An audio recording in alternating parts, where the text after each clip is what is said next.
कि रूपी में फंडामेंटल प्रॉब्लम क्या है और क्या ये प्रॉब्लम इकोनॉमी की भी फंडामेंटल प्रॉब्लम है क्या? टैरिफ्स के बाद फिर हमारा गल्फ का युद्ध, जो मिडिल ईस्ट में टेंशन चल रही है, क्राइसिस चल रही है, उससे जी। क्रूड के दाम बढ़े और हम्म। क्रूड हम $80 प्रति बैरल तक कंफर्टेबल रहते हैं। अगर जी। 80 के ऊपर क्रूड चला जाता है तो हमारी टांगे हिलने लगती है हमारी हम्म। इकोनॉमी की। रुपये को हम्म। संभालते संभालते हमारे फॉरेक्स रिजर्व का हाल देखिए। फरवरी 2026 में हमारे फॉरेक्स रिजर्व 728 बिलियन डॉलर्स के आसपास लगभग थे। और अगर आप मई के पहले हफ्ते में देखें तो 690 बिलियन डॉलर्स के आसपास जी। बिलियन जी। डॉलर्स के आसपास जी। बचे। जी। सो जी। ये ड्रॉडाउन भी तो हमारे लिए डेट्रीमेंटल ही है। 17 to 18 billion dollars of outflow, hmm. ये कोई मजाक तो नहीं है और इकोनॉमी पे तो डेंट पड़ता ही पड़ता है। इसलिए पेट्रोल और डीजल की प्राइस पे रूपी डिप्रिसिएशन का कितना फर्क पड़ रहा है? अभी तो क्रूड ऑयल के दाम, कच्चे तेल के या पेट्रोल और डीजल के दाम अभी ₹3 ₹4 लीटर बढ़ाए गए हैं। पवन, मैंने आपसे कहा ₹20 बढ़ने से ही अंडर रिकवरी जो है ऑयल मार्केटिंग कंपनीज की खत्म होगी।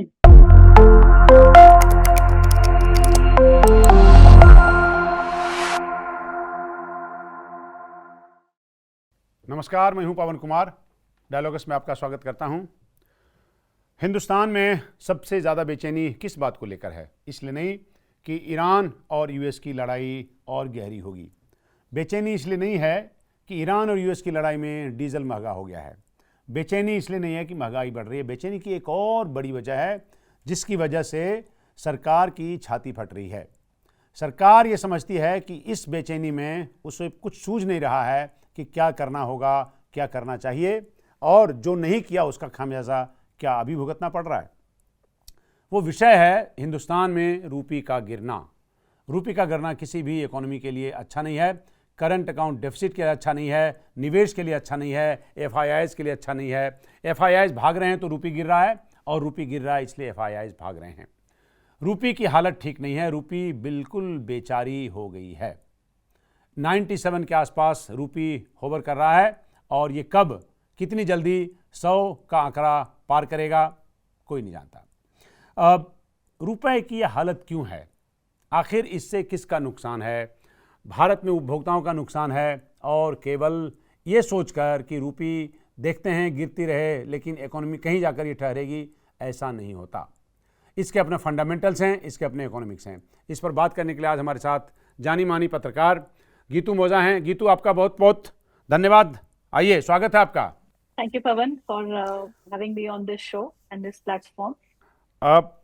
सबसे पहले बिल्कुल आम जनता की भाषा में, आम जबान में हम ये जानना चाहेंगे कि लगातार मैं 8-10 दिन से अखबारों में पढ़ रहा हूँ, और मुझे लगता है कि अगर मुझे पढ़ के समझ में नहीं आ रहा है तो आम जनता को वाकई समझ में नहीं आ रहा होगा। रूपी की ये हालत क्यों है? चर्चा होती है अखबारों में, टेलीविज़न पर डिस्कशन में देख रहा हूँ, लेकिन कोई ये नहीं बता पाता कि रूपी में अभी फंडामेंटल प्रॉब्लम क्या है। हम यहीं से शुरुआत करेंगे कि रूपी में फंडामेंटल प्रॉब्लम क्या है, और क्या ये प्रॉब्लम इकोनॉमी की भी फंडामेंटल प्रॉब्लम है क्या? रुपए की फंडामेंटल प्रॉब्लम ये है कि पिछले 2 वर्षों में जो इंडिया ने भुगता है उसका इम्पैक्ट क्लियरली हमको रुपए पे देखने को मिल रहा है। पहले ट्रम्प का आना और ट्रेड और टैरिफ्स का बढ़ना, ये हमारे इकोनॉमी के लिए काफी डेट्रीमेंटल रहा। उससे हमारे रुपए की गिरने की शुरुआत हुई। और अगर हम पिछले 1 साल में देखें तो रुपी जो है डॉलर के अगेंस्ट 13% कमजोर हो चुका है। 13%। हालांकि अगर आप देखें, अगर आप हिस्ट्री ट्रैक करते हैं रुपी की, तो 1 साल में 1-2% या 3% गिरना, ग्रेजुअली रुपी को वीक करना, ये हमारी पॉलिसी रही है। क्यों? क्योंकि हम एक्सपोर्ट्स को बढ़ावा देना चाहते हैं। तो ग्रेजुअल डेप्रिसिएशन हमने हमेशा से देखी है। अगर हम 2016-2018 की बात करें तो रुपी जो है कहीं ना कहीं 62-68 विज़ द डॉलर काम काज करता था। कोविड के टाइम में ये 75 हो गया, लेकिन पिछले 2022 से 2026 की बात करें तो ये अब 97 पे। सो ट्रेड टैरिफ्स एक रीजन रहा है रुपी के वीकनेस का, क्योंकि हमारे पे टैरिफ्स लग गए थे तो हमें अपने एक्सपोर्ट्स को बढ़ाना था, इसलिए हमने रुपी को वीक करना लाजमी समझा। डिमांड और सप्लाई की वजह से हो रही थी, उसको थामने की हमने कोई कोशिश नहीं। लेकिन अब अगर पिछले 6 महीने की स्टोरी देखें और टैरिफ्स के बाद फिर हमारा गल्फ का युद्ध, जो मिडिल ईस्ट में टेंशन चल रही है, क्राइसिस चल रही है, उससे क्रूड के दाम बढ़े और क्रूड हम 80 डॉलर प्रति बैरल तक कंफर्टेबल रहते हैं।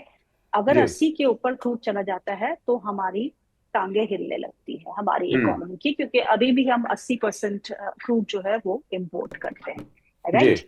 अब क्रूड का 120 तक जाना, उसके बाद वापस 110 पे आना, ये थोड़ा बहुत जो वोलेटाइल सेशंस हमको क्रूड में देखने को मिल रहे हैं, ये तब तक खत्म नहीं होंगे जब तक स्टेबिलिटी वापस नहीं आती है। इसका स्टेबिलिटी का मतलब ये नहीं कि ईरान और यूएस के बीच में समझौता हो जाता है या ट्रूस हो जाता है, पर ये सब जो कैपेसिटी डिस्ट्रॉय हुई है उसको ऑनलाइन आने में भी 6 से 8 महीने का या 1 साल का वक्त लग सकता है। तो ये जो संकट है ऑयल का, ये कहीं ना कहीं 100 के नीचे आ जाएगा अगर ट्रूस हो जाएगा या लड़ाई खत्म हो जाएगी, लेकिन उसका 80 तक आना बहुत मुश्किल लगता है अगले 1 से 1.5 साल में। तो यानी कि रुपये की डेप्रिसिएशन जो है, it is here to stay. एक, हमारी यूएस के साथ अगर ट्रेड डील होती है तो रुपये में थोड़ा बहुत कंफर्ट लेवल आ सकता है। गीतू आएंगे, बड़ी लंबी बात कर रहे हैं हम लोग। मेरा मतलब हुआ कि जो बात आप कर रही हैं उसमें अभी बहुत टाइम लगेगा, अभी इमीडिएट बात करते हैं। अभी इस वक्त क्या हमें रुपये वीक करना या रुपये का वीक होना हमारी इकोनॉमी के लिए कैसे डेट्रीमेंटल है, थोड़ा इसको समझाइएगा। रुपये का वीक होना हमारे लिए बिल्कुल अच्छा नहीं है, हमारे इकोनॉमी के लिए बिल्कुल डिट्रीमेंटल है, क्योंकि एक जो बाहर का पैसा हमारे देश में आता है, जब करेंसी स्टेबल नहीं होती है तो आपकी क्रेडिट रेटिंग खराब हो जाती है। क्रेडिट रेटिंग खराब होती है तो आपको लोग जो है वो सीरियसली लेते नहीं है और इकोनॉमी पे डेंट आना जो है वो शुरू हो जाता है। आपके एफपीआई फ्लोज तो वैसे ही सूखे हुए थे, एफडीआई आना भी अब थोड़ा जो है वो कम हो चुका है। एफडीआई की जो दर है जिस हिसाब से हम ग्रो कर रहे थे वो भी फिसल रही है। सो जब रुपये वीक होता है तो कंट्री में पैसा आना मुश्किल हो जाता है, एफपीआई का रहना मुश्किल हो जाता है, और ट्रेड करना जो है एक्सपोर्टर्स के लिए बेनिफिशियल है, लेकिन एक्सपोर्ट मार्केट्स है कहाँ? अभी एक्सपोर्ट मार्केट्स आपको अब एफटीएस करना शुरू कर चुके हैं, लेकिन उसको मटेरियलाइज होने में, एग्जीक्यूशन होने में बहुत टाइम लगेगा। तो एक्सपोर्ट मार्केट्स तो है ही नहीं। तो हो सकता है कि कुछ सेक्टर्स के लिए बेनिफिशियल हो, जैसे फार्मा, आईटी, जिनकी जो रेवेन्यूज है, सोर्सेज जो है वो डॉलर टर्म्स में होते हैं। पर अभी जो है it's really going to take toll on our economy, और रुपये को संभालने की कोशिश जो है वो सरकार जो है वो जरूर कर रही है। पर हमारे फॉरेक्स रिजर्व देखिए, रुपये को संभालते संभालते हमारे फॉरेक्स रिजर्व का हाल देखिए। फरवरी 2026 में हमारे फॉरेक्स रिजर्व 728 बिलियन डॉलर्स के आसपास लगभग थे, और अगर आप मई के पहले हफ्ते में देखें तो 690 बिलियन डॉलर्स के आसपास बचे। सो ये ड्रॉ डाउन भी तो हमारे लिए डेट्रीमेंटल ही है। तो ये तो जो एफपीआई फ्लोज का यहाँ से जाना 17 to 18 billion dollars of outflow, ये कोई मजाक तो नहीं है, और इकोनॉमी पे तो डेंट पड़ता ही पड़ता है। अभी सरकार को क्या करना चाहिए? मेरा मतलब है, मैं इसको पैराफ्रेज करता हूँ। जो युद्ध की वजह से ये है, या युद्ध उसके लिए बहुत मामूली वजह है, पहले से ही रुपये वीक हो रहा है, पहले आर्टिफिशियली भारत सरकार ने उसको डिप्रिशिएट होने दिया, और अब जो है कि अगर वो ऐसा हो गया है तो अब वो कंट्रोल नहीं हो रहा है। कंट्रोल क्यों नहीं हो रहा? कंट्रोल इसलिए नहीं हो रहा कि हमारे पास फॉरेन मनी आ ही नहीं रहा, डॉलर्स की इनफ्लो है ही नहीं, आउटफ्लो तो है लेकिन इनफ्लो नहीं है। जब आपके पास डॉलर्स ही नहीं आएंगे तो आप पहले की रिपैट्रिएशन होती थी, जो एनआरआई थे वो पैसा भेजा करते थे, वो तो ठीक है, पर कितना? It's a huge money, big money, but वहां पे भी धीमापन आ गया क्योंकि वहां के लोग अपनी नौकरियां खो रहे हैं बिकॉज ऑफ द जो H1B वीजा को लेके हुआ, जो ले ऑफ्स हो रहे हैं, वहां पे भी पैसा नहीं बचा। मिडिल ईस्ट की क्राइसिस में बहुत सारे लोग देश वापस आ चुके हैं, वहां से भी पैसा नहीं आ रहा। तो रिपैट्रिएशन मनी पे आप निर्भर नहीं रह सकते ना। तो आपको क्या चाहिए? आपको एफडीआई चाहिए, आपको एफपीआई चाहिए, एफआईआई वापस चाहिए। इक्विटी मार्केट्स में सूखा पड़ा हुआ है, एफआईआई तो आ ही नहीं रहे, बिकवाली पे बिकवाली हो जा रही है। सो there has to be source of dollars. Where do you get the dollars from? Exports हमारे यूएस से उतना खासा हो नहीं रहे बिकॉज अभी ट्रेड डील हुई नहीं है। यूरोप में एक्सपोर्ट्स हमारा बढ़ रहा है, लेकिन अभी भी एफटीएस पे बात हो चुकी है, लेकिन एग्जीक्यूशन फ्रंट पे हम डिलेज फेस कर रहे हैं, और क्रूड का दाम इतना बढ़ रहा है तो उसके लिए हम डॉलर पे कर रहे हैं। So where are the inflows? Inflows नहीं है, सिर्फ आउटफ्लोज ही है डॉलर। तो ये तो मुश्किल है ही है। गीतू, बड़ा कैश 22 सिचुएशन है। आप कह रही हैं FIIs नहीं आ रहे, तो FIIs भाग रहे हैं, तो डॉलर तो रूपी कमज़ोर हो रहा है, रूपी कमज़ोर हो रहा है इसलिए वो भाग रहे हैं। तो मैं ये कह रहा हूँ कि इस कैश 22 सिचुएशन से बचने के पहले तो रियलाइज़ कर रहे हैं हम क्या ऐसा हो रहा है, हम रियलाइज़ करते हैं, मतलब हमारा सेंट्रल बैंक ये रियलाइज़ करता है, और सेंट्रल बैंक के साथ साथ जो गवर्नमेंट की पॉलिसी है वो सब इसको एंडोर्स करती है, क्या ऐसा हो रहा है? हम मान रहे हैं साइकोलॉजिकली कि हम सिचुएशन ऐसी है जो हमारे लिए क्राइसिस है। क्राइसिस तो है, क्योंकि अगर पवन हम आज की खबर को देखें तो वो कह रहे हैं कि इंटरेस्ट रेट हाइक भी जल्द हो सकता है, जिसकी संभावना थोड़ी कम लग रही है, बिकॉज इकोनॉमी जो है चैलेंजेस फेस कर रही है। और अगर आपका इन्फ्लेशन का आंकड़ा, आपने WPI का लेटेस्ट इन्फ्लेशन का आंकड़ा देखा होगा, 8% के ऊपर चले गए हैं हम, which retail again is retail showing retail retail भी चला जाएगा मैडम, रिटेल तो रिटेल भी वही पहुंच जाएगा। तो फिर उसकी दिक्कत के चलते हुए इंटरेस्ट रेट हाइक की बात चल रही है। क्या हमारी इकोनॉमिक कंडीशन ऐसी है कि हम इंटरेस्ट रेट हाइक झेल पाएंगे? I don't think so, because बहुत सारे सेंट्रल बैंक्स, अगर आप एशियन रीजन में भी बात करें, ऑस्ट्रेलिया की बात करें, आपने अभी लेटली आई थिंक इंडोनेशिया के सेंट्रल बैंक ने भी इंटरेस्ट रेट हाइक किया है because of the crisis which are happening. और अगर हमारे यहाँ भी होगा तो it is not going to be good for the economy. हमने फिस्कल डेफिसिट जो बजट किया है FY27 के लिए पवन, वो 4.3% है। जिस हिसाब से अभी हम ट्रेड बैलेंस देख रहे हैं, ट्रेड इनबैलेंस बोलूंगी मैं, उस हिसाब से तो मुझे लगता है कि डेफिसिट का आंकड़ा बैरली हम मीट करेंगे। और कैसे मीट करेंगे? अब RBI की तरफ से जो हमें पैसा मिलेगा वो हमारे लिए एक सेवियर हो सकता है। 3 लाख, अब जो खबरें आ रही है वो 2.5 लाख से 3 लाख जो है करोड़, वो सरकार को डिविडेंड के तौर पे दिया जा सकता है, वो हमारे लिए एक सेवियर हो सकता है। पर look at what we are going through. अब पेट्रोल के दाम आप देखिए 3 से 4 रुपए बढ़े हैं, लेकिन 20 रुपए का हाइक हमें चाहिए ऑयल मार्केटिंग कंपनीज की अंडर रिकवरीज को पूरा करने के लिए, वो भी हम नहीं कर पा रहे। वहां कंपनीज को भी डेंट पड़ रहा है। तो कहीं ना कहीं रुपी को स्टेबलाइज करना हमारे लिए बहुत आवश्यक हो चुका है। इसके लिए बहुत अब चीजें बहुत पॉलिसी मेजर्स जो है वो रिजर्व बैंक ऑफ इंडिया ले रही है। जैसे कि आपने कहा कि फॉरेन बॉन्ड्स की भी बात की जा रही है जी। सॉवरेन बॉन्ड्स से पैसा डॉलर्स रेज किए जाएंगे।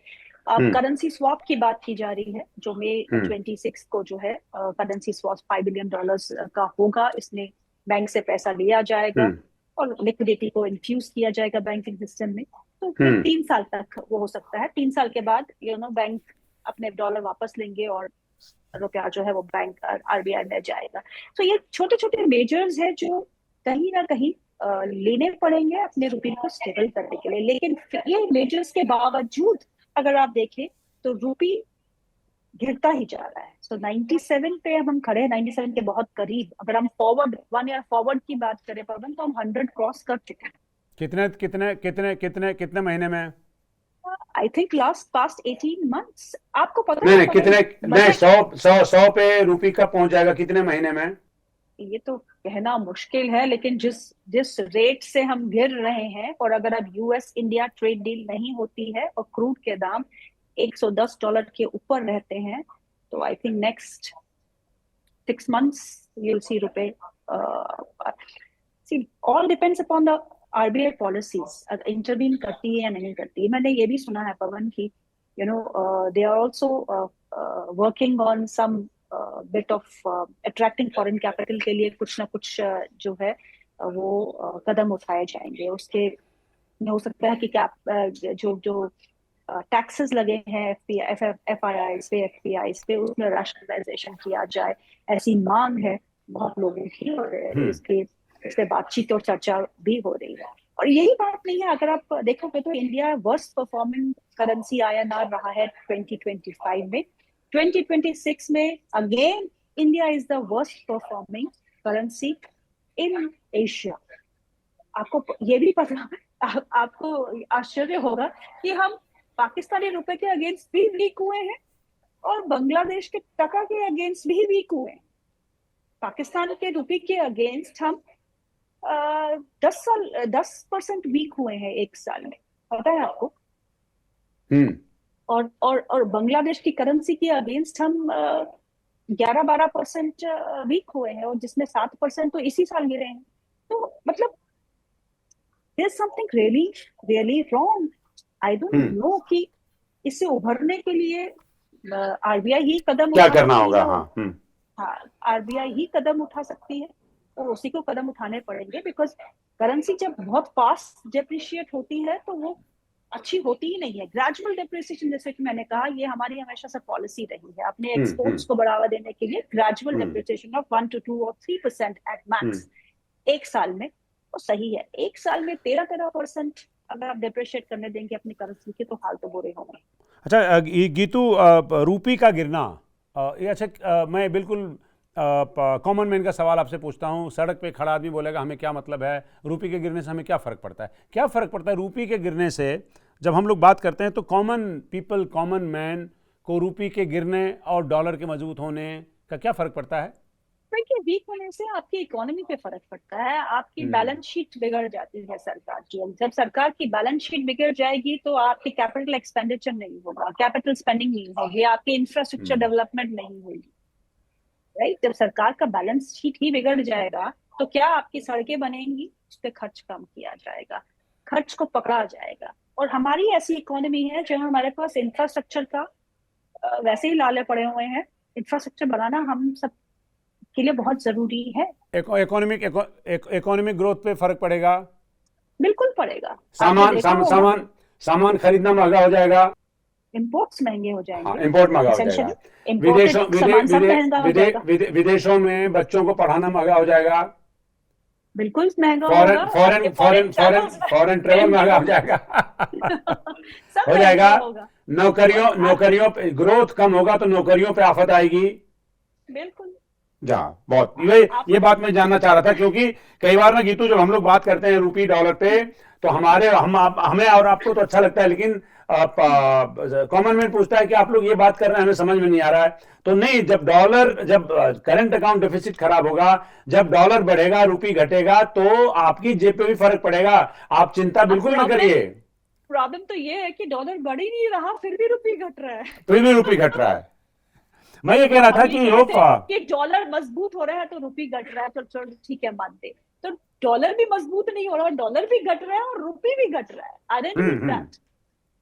तो बिल्कुल सही कहा आपने, आपकी इंफ्रास्ट्रक्चर पे फर्क पड़ेगा, आपकी सड़कें नहीं बनेंगी, आपका काम नहीं होगा, आपकी फॉरेन एजुकेशन महंगी हो जाएगी, आपके फॉरेन ट्रैवल्स महंगे हो जाएंगे, और इन्फ्लेशन बढ़ने से आपके कंज्यूमर जो आप खाते पीते हैं एफएमसीजी प्रोडक्ट्स महंगे हो जाएंगे। अच्छा, ये कैसे होता है गीतू कि अभी तक जब हमारा इकोनॉमी ग्रो कर रहा है, तो जब इकोनॉमी ग्रो कर रहा है तो रूपी कैसे डिप्रिशिएट कर सकता है? इकोनॉमिक ग्रोथ जो है वो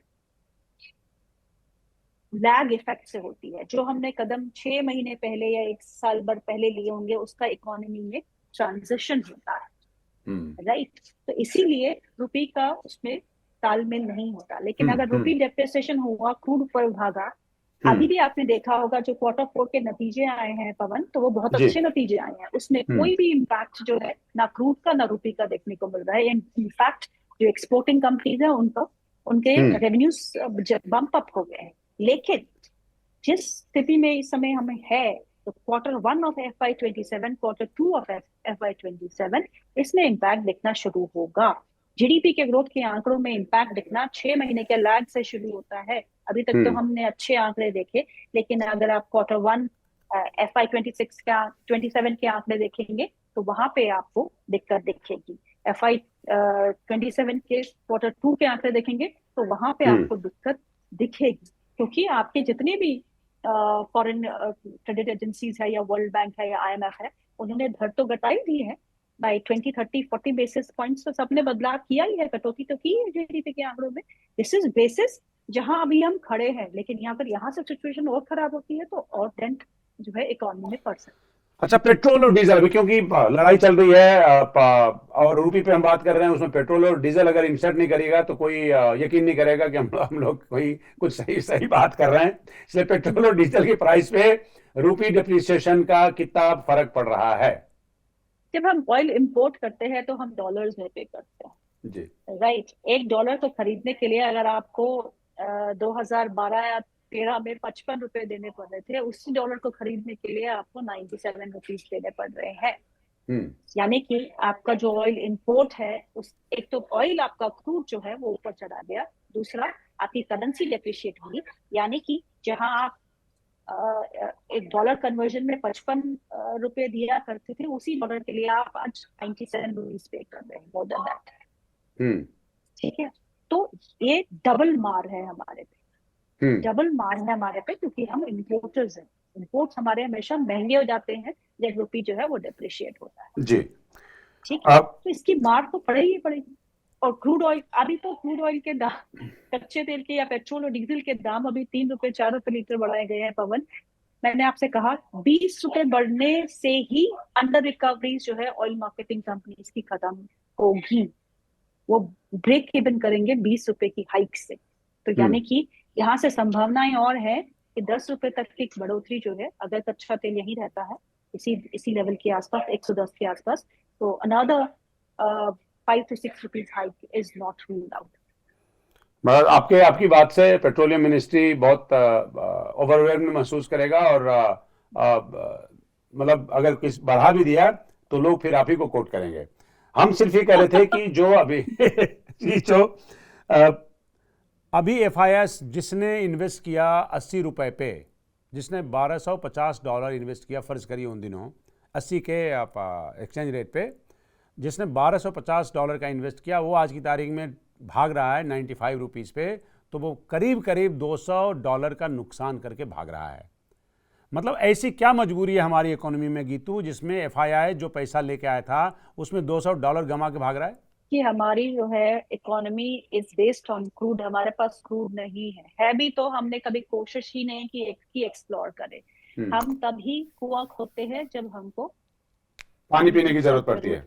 जी। बहुत सख्त जरूरत पड़ती है। ठीक है, और हम नेट इम्पोर्टर्स है पवन, क्रूड के, ये हमें समझना होगा। तो इसकी तो मारामारी होनी थी। और आपके रिजर्व्स कितने हैं? 60 डेज 70 डेज का आपके पास रिजर्व है। ठीक है, उससे क्या होगा? अगर क्रूड ऑयल आपका नहीं आएगा तो आप क्या करेंगे? तो क्या है, एफआईआई बोलते हैं कि हम उस इकोनॉमी में अभी क्यों निवेश करें जहां पे हमको क्लैरिटी नहीं है।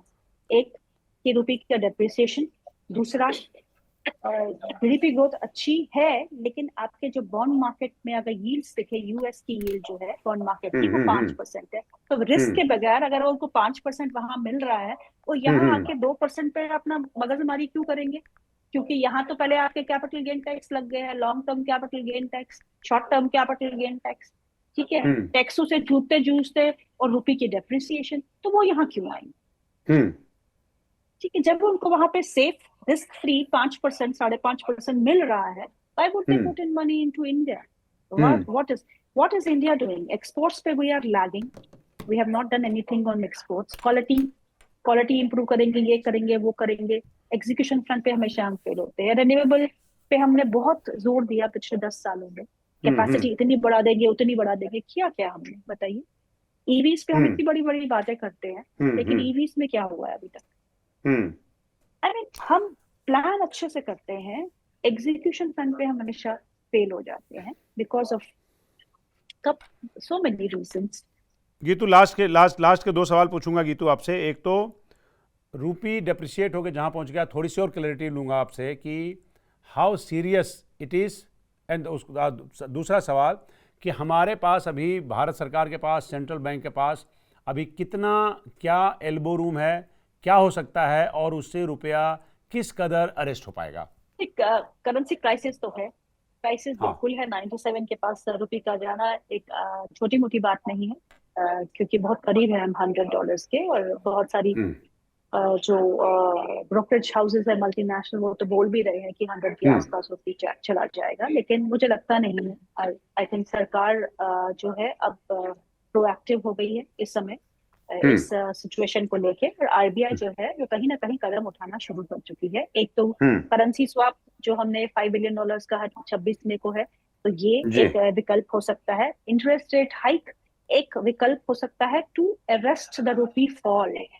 और अगर क्राइसिस में अगर आप एफपीआईज और एफडीआई इन्वेस्टमेंट या फिर ट्रेड के बारे में हमको अगले 15 दिन या 1 महीने में कुछ नहीं सुनने को मिलेगा पवन, तो I expect rate hike very soon, क्योंकि रुपए का यहाँ से गिरना is not good for our economy and country. तो मुझे लगता है कि ट्रेड डील्स पे बहुत जल्दी काम करना शुरू हो जाएगा। अगर यूएस और इंडिया की ट्रेड डील होती है तो रुपए का यहाँ पे थम सकता है। और जो आरबीआई कदम ले रही है, इंटरवेंशन भी कर रही है और स्वैप डील्स भी ला रही है, तो ये तो है ही है। लेकिन अगर ट्रेड डील्स काम टाइम पे नहीं होती है, क्रूड का दाम यही रहता है, ईरान और यूएस में समझौता नहीं होता है, तो मुझे लगता है कि interest rate hike is again possible, is on cards. तो वो रुपए के जो वीकनेस है उसको कुछ समय के लिए थाम सकता है। ये तो दो तरह हमारे पास, हाँ सॉरी प्लीज। हाँ, और अगर टैक्स रैशनलाइजेशन और टैक्स रेट में बदलाव होते हैं एफआईआईज को बढ़ावा देने के लिए, तो वो रुपये को थाम सकता है। तो आई थिंक सभी पहलुओं पे सरकार को एक साथ ही काम करना। एक तरफ ग्रोथ और एक तरफ रूपी का बुरा हाल, दोनों के बैलेंस करने में ग्रोथ खराब होगा, ब्याज दर बढ़ाएंगे, कारोबारियों के लिए दिक्कत है, बैंकों का डिसबर्समेंट नहीं होगा, बैंक बड़े बहुत सारा डिटरेंट क्रिएट कर देंगे, ज्यादा स्क्रूटनी होगी उनकी, ज्यादा निगरानी करेंगे। मैं कह रहा हूं ऐसे में आप ग्रोथ को रोक के रूपी को बढ़ाएंगे, दोनों के बीच का क्या रास्ता हो सकता है? बहुत टफ है पवन, ये बहुत ही टफ। बीच का रास्ता यही हो सकता है कि आप अपने पॉलिसी मेजर्स फटाफट ले, ट्रेड डील्स को एग्जीक्यूट करें। एग्जीक्यूशन, नॉट सिर्फ बोलना कि ट्रेड डील हो गई है, एग्जीक्यूट करें। टैक्स दरों में बदलाव करें जिससे एफआईआई मनी एक बार फिर आना शुरू हो जाए। ये हो सकता है, क्योंकि इंटरेस्ट रेट हाइक और आपकी इकोनॉमी जो है उसको उसमें बैलेंस बनाने के लिए, अगर आप हाइक से बचना चाहते हैं, अपनी इकोनॉमी को सहारा देना चाहते हैं, तो आपको पॉलिसी मेजर्स पे ध्यान देना पड़ेगा, रिफॉर्म्स पे ध्यान देना पड़ेगा, सो दैट डॉलर्स आपकी कंट्री में आना शुरू होए। बिकॉज अभी तो आउटफ्लो ही आउटफ्लो है, इनफ्लो हमको बढ़ाना है। तो इनफ्लो को बढ़ाने के लिए कदम जो है वो उठाने चाहिए, और अगर वो नहीं उठा सकते हैं तो फिर रेट हाइक को कोई नहीं रोक सकता, आपकी इकोनॉमी के स्लो डाउन को कोई नहीं रोक सकता। एक छोटा सा सवाल बस लास्ट जाते जाते, कि अमेरिका ईरान की लड़ाई रूपी की दुर्गति की वजह नहीं है, हाँ या ना? दुर्गति तो पहले से ही हो रही थी, क्योंकि ट्रेड डील नहीं हुई थी उसके बाद से ही। युद्ध का क्रूड ने तो क्या बोलते हैं उसको, आग में घी का काम किया। जी जी, तो वो घी डल गया तो आग फिर से बढ़ती। तो पहले तो ट्रेड और टैरिफ, और इस आग में रुपए जल रहा है। इस आग में रुपया चल रहा है, क्या करें। ये थी दोस्तों आज गीतू मौजा से बातचीत। आपको कैसा लगा बताइएगा। बहुत अब जानकार पत्रकार हैं ये, इन्होंने जिस तरह से ज्ञान बांटा है आज, ऐसा कम होता है। मैं इनको बहुत दिनों से जानता हूं, और इस पे जरूर आप कमेंट करके भेजिएगा। हमारा चैनल जरूर देखिए, सब्सक्राइब करिएगा। आपसे फिर मुलाकात होगी। नमस्कार।